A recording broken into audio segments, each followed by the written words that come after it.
Oi, pessoal, estamos aqui então em mais uma aula de dúvidas. Eu vou começar essa aula de hoje esclarecendo uma dúvida muito interessante que o Gabriel mandou pelo Moodle, e aí eu tinha ficado de gravar para ele uma resposta para que a gente pudesse conversar um pouco sobre isso. A pergunta dele diz respeito às famílias simultâneas ou paralelas e às famílias poliafetivas. E aí ele trouxe um monte de dúvidas sobre esse assunto, né? Tipo assim, ai, Simone, como é que funciona a guarda dos filhos? Como é que a gente vai trabalhar com isso?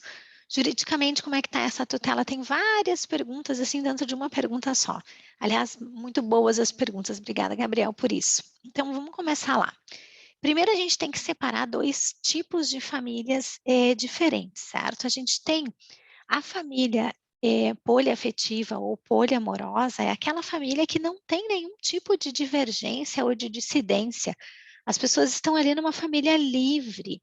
Eles têm um relacionamento entre eles e ninguém está sendo traído, ninguém está sendo enganado. A família se estabeleceu e se organizou numa modalidade múltipla. Simone, qual é o teu juízo de valor com relação a essa família? O meu não precisa ser nenhum, vocês entendem? Porque as minhas escolhas de vida pessoal são diferentes das escolhas de vidas que as outras pessoas fazem. Eu vou contar um caso de um cliente que já chegou até mim. Era um casal que tinha 6 filhos, era um casal mais velhos, assim, né? E aí se divorciou, os filhos ficaram residindo com a mãe, e esse homem, então, teve uma nova companheira, uma moça unida estavelmente, e com essa outra nova moça, eles tiveram mais 3 filhos. E tudo certo, a vida seguia em famílias, 2 núcleos familiares distintos, tudo ok. Esse senhor teve um câncer muito hostil. E essa pessoa que era unida estavelmente, ela cuidava desses filhos, então, menores, e acabava cuidando desse marido que estava com essa doença.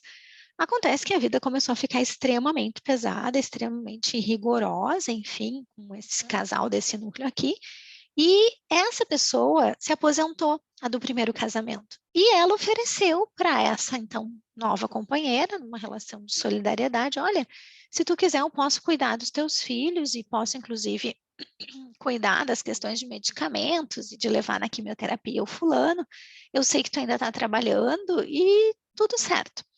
E isso foi acontecendo e solidariamente aí essa moça tinha, enquanto não tinha filhos, acabou cuidando, ficava mais tempo quando essa mãe precisava trabalhar e fizeram ali uma organização em 2 núcleos familiares distintos. Esse cidadão ficou muito mal e eles entenderam por meio, então, essa primeira família morava numa casa muito grande aqui na cidade, um casarão mesmo, que se mudassem todos para o mesmo lugar para ficar mais fácil, porque aí você ia aproveitar a estrutura de empregadas que já se tinha, de jardineiro, muito mais conforto, uma casa melhor e tal. Então, todo mundo foi morar na mesma casa.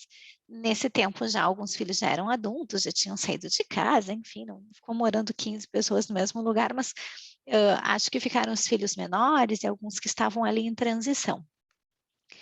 Foi que eles acabaram se desenvolvendo ali numa família que eu posso chamar para vocês poliafetiva. Não sei se era uma família polissexual, porque eu nunca perguntei se eles tinham relações sexuais entre eles, mas com certeza numa relação de rede de solidariedade. Moravam as 2 mulheres e esse senhor que veio a falecer depois, enfim, mas eles tinham organizado o patrimônio antes do falecimento desse senhor.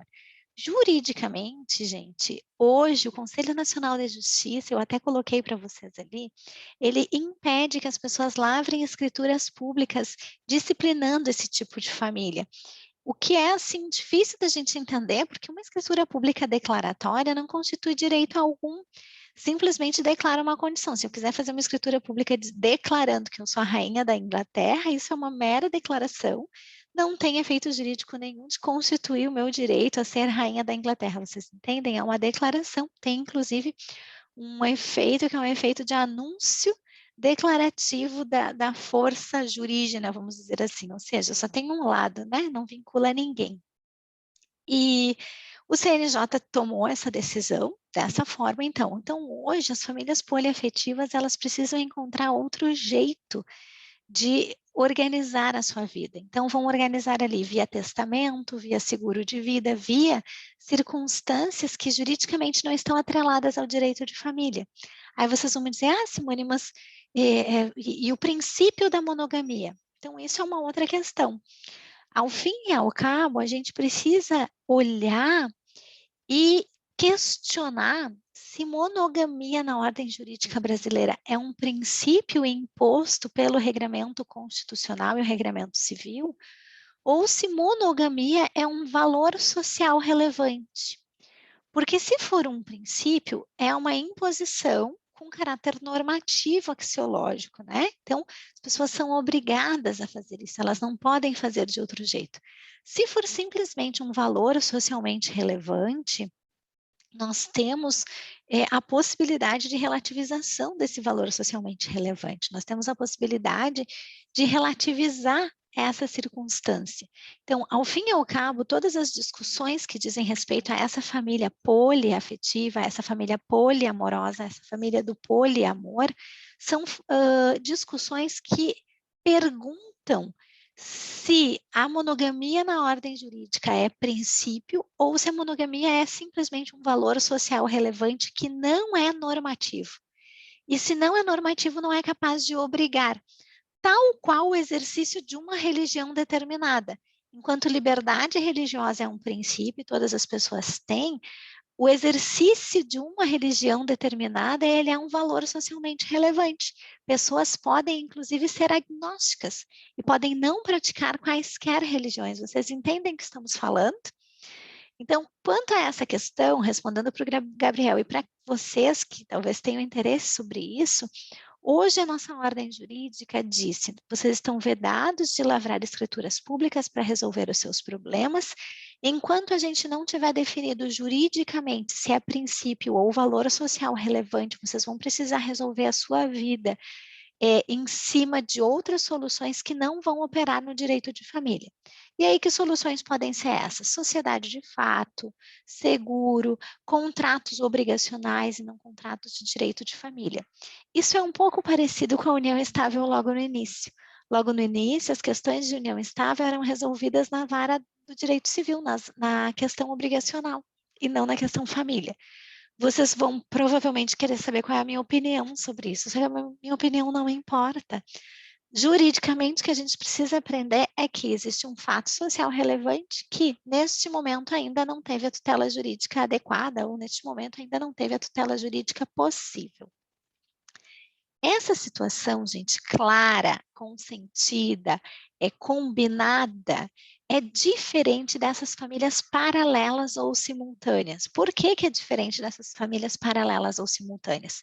Porque nessas famílias paralelas ou simultâneas, nós temos alguém que é o protagonista da relação, que é o protagonista deste relacionamento, e nós temos pessoas que não sabem a respeito um do outro, ou se sabem, tem aquela ilusão de que talvez, veja bem, não seja muito bem isso, ou vai se separar, ou vai se divorciar. Vocês entendem que é um pouquinho diferente?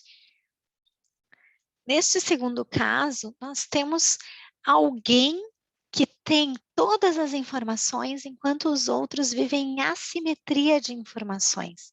Mesmo que aquele que está no segundo lugar ou aquela esteja numa condição de que sabe que vai para lá, que volta para cá, sempre tem uma certa ilusão de que um dia será todo seu, um dia será toda sua, entendem?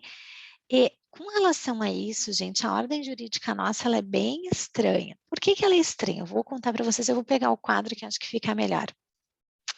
Então, olha só, como que funciona hoje na ordem jurídica, né? A gente tem uma família constituída aqui, a gente tem um protagonista desse relacionamento, aí a gente tem uma família A e a gente tem uma família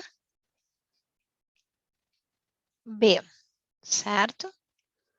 Família A e família B. Z, Y, W, o nome das pessoas. Quando a gente tem a formação jurídica de uma família, uma constituição jurídica, por exemplo, da família de antes, da família anterior, a gente tem um marco para que a outra família seja considerada pelo menos questionável com relação ao direito.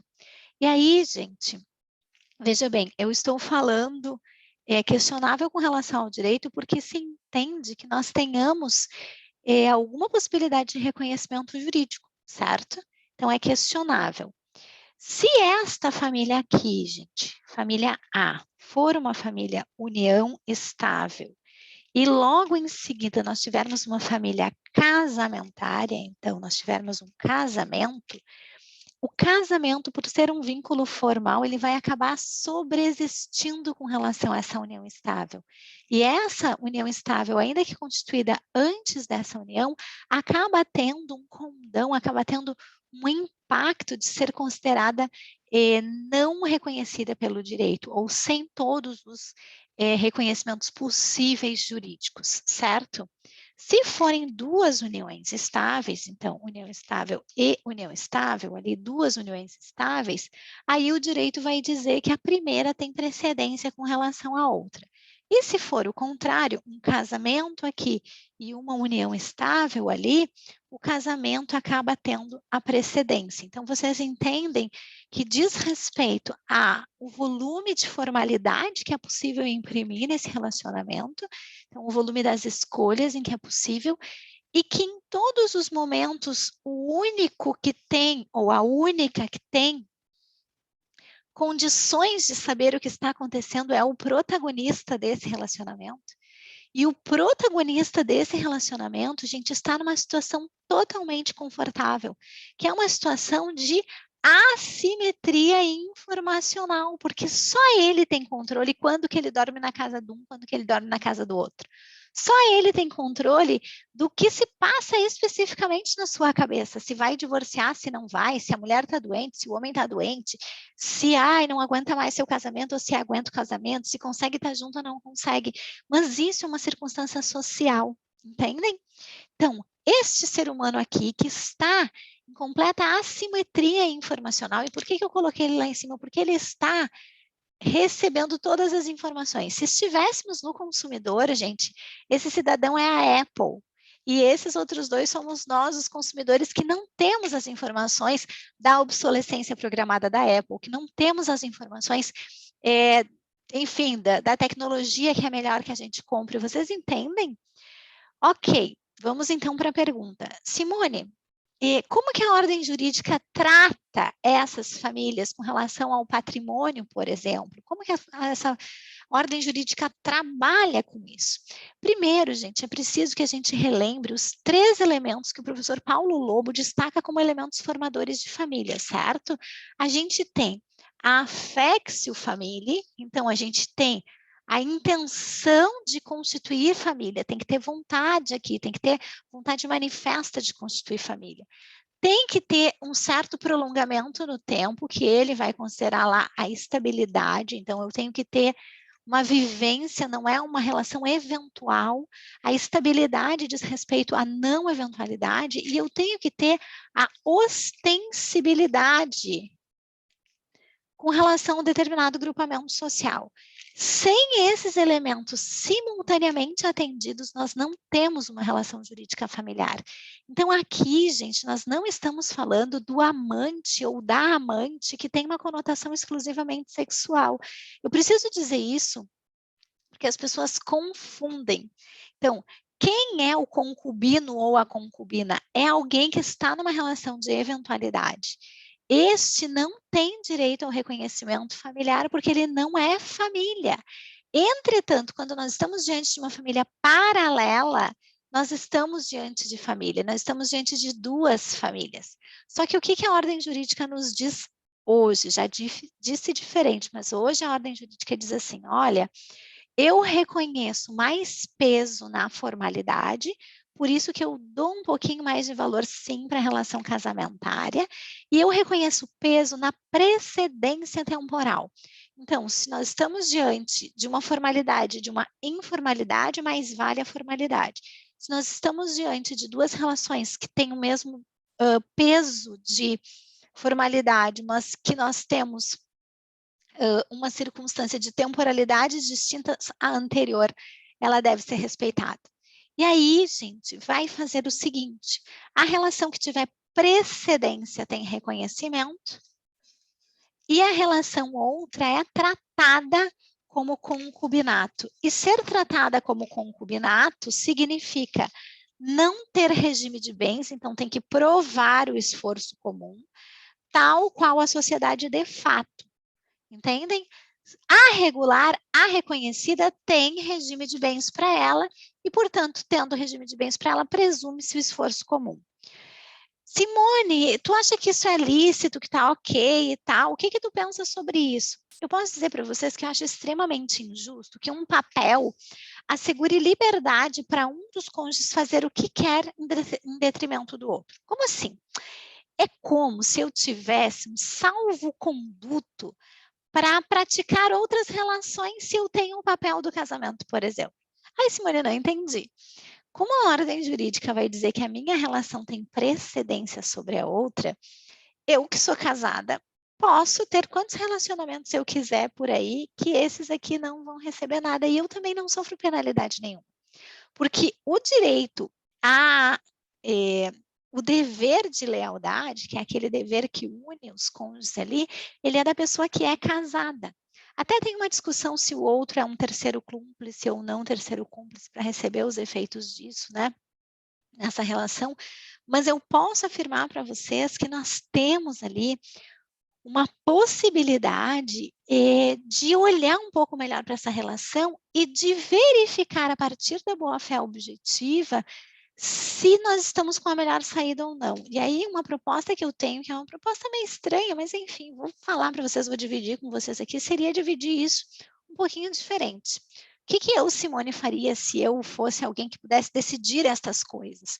Eu dividiria os grupamentos familiares, então eu faria essa família B aqui, seria esse núcleo, essa família A aqui seria este núcleo. E aí eu dividiria o patrimônio das famílias de acordo com aquilo que elas constituíram dentro daquele relacionamento. Ah, mas vai ter coisa que vai ser difícil. Vai, como a vida, gente. Tem um monte de coisa que é difícil. Ah, e se a gente não souber? Se a gente não souber, a gente vai dando o tratamento mais tópico, né? Theodor Vivek, aí, mais tópico e sistemático para lembrar o Canaris. Ok. Feito isso, gente, a gente divide a partir da presunção de esforço comum meio a meio. Tcharam! Tcharam! Então, vamos fazer aqui só para a gente... Essa família tinha 70, então fica... 70 não, vamos botar 80 para me facilitar o cálculo, né, minha gente? Fica 40 para essa pessoa, 40 aqui para o protagonista, tá bem? Aqui, nessa segunda, bom, essa segunda tinha 100. Ah, então fica 50 para o protagonista e 50 para essa outra pessoa. Ah, Simone, mas aí o protagonista está recebendo 2 vezes, né? Ele está recebendo 40 da primeira família e mais 50 da segunda família. Pois é que se a gente não dá o regime de bens para a segunda família, ele também recebe 2 vezes. Por isso que a minha proposta seria pegar essa parte que ficou para ele, e desses 40, devolver 20 como restituição da assimetria de informação. Era ele que sabia. Era ela que sabia que tinha 2 famílias. Então, só ela podia ter organizado os bens. Devolve a metade para a primeira família. E desse aqui, idem, 25 para outra. Dessa forma, qualquer esposa ou esposo, marido, que seja enganada, tem precedência com relação aos bens. E qualquer pessoa que fique 30 anos com alguém achando que alguma coisa muito importante e interessante vai acontecer na sequência, por total assimetria informacional, gente, por total assimetria informacional, é contemplada. Enfim, eu sei que é uma loucura, tá? Eu sei disso. Mas é o jeito que eu tenho de resolver esse problema de uma forma a assegurar equidade. E aí vocês vão me dizer assim, Simone, mas não é isso que está na lei. Talvez esteja. Como que talvez esteja? Talvez se a gente usar lá a boa-fé objetiva, se a gente usar as responsabilidades, né? Porque este aqui tem responsabilidade de fidelidade, ou esta aqui tem responsabilidade de lealdade para com o outro. Este que chega não é casado ainda não. Enfim, não sei se vocês vão concordar ou não, talvez seja um grande absurdo, mas tudo bem. Hoje o Tribunal de Justiça do Rio Grande do Sul opera com a lógica da triação. Então, eles pegam esses R$ 180 mil e dividem por 3, né? Aqui daria 60 mil para cada uma das pessoas e resolvem dessa forma, como se fosse uma forma equânime. É interessante, é legal, mas enfim, a gente vai depender aí do caso concreto, a gente depende da evolução do direito. Espero que vocês tenham gostado desse vídeo e deixe sua pergunta aí, deixe sua questão. Se não concordarem comigo, tudo bem, não estou aqui para doutrinar ninguém, tá bem? Um grande abraço.